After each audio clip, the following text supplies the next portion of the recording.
A national carrier at this time may not be a primary need, but if government insists on establishing one, then the ASKY model for Togo, which has Ethiopian Airlines support, may just be the way to go.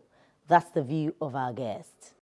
At this point in time, government should really focus on the aviation industry to make sure that the policies are 21st century driven, that will make us be on the map of the world like every other countries. I actually read about it in the papers, and it was clearly stated there. I still want to see the blueprints to really understand the modalities or how government intend to get that done. But in my opinion, I don't think that is a priority right now.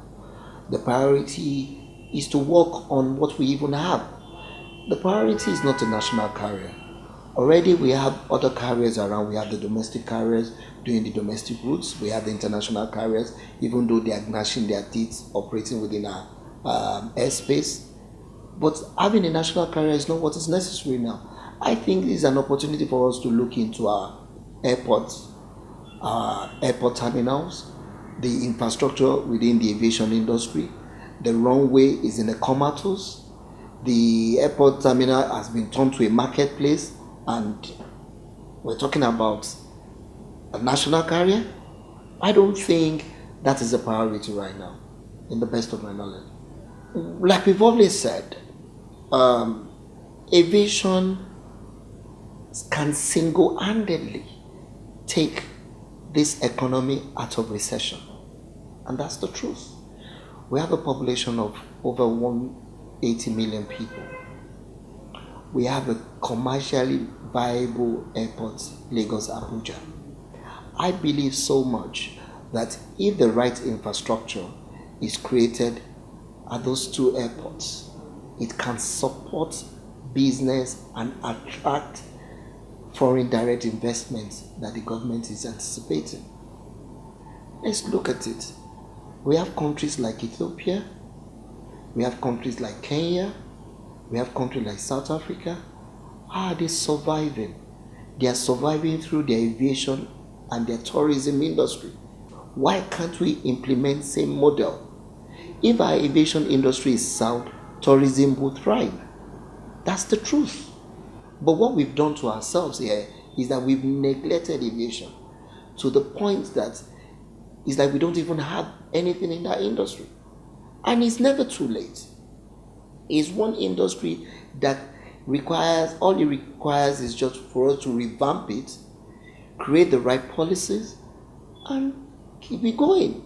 And we're back in business. But if we're not going to do that, then it's going to be so difficult for us to say we want to jumpstart this economy again. Yes, we're talking about self-reliance. We're talking about looking into agriculture, looking inward and all that. But that would take a longer gestation period. But aviation is a quick fix that can quickly get us back on our feet and we'll start to run. So having a national carrier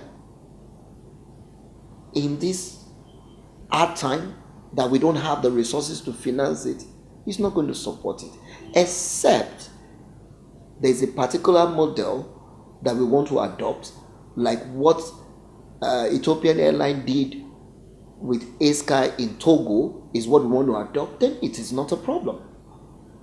Finance a national carrier there, which is the ASKY, and the ASKY operates to Nigeria and move passengers and make their money. ASKY operates to Abuja, operates to Lagos on a frequent basis, and they're getting their passengers.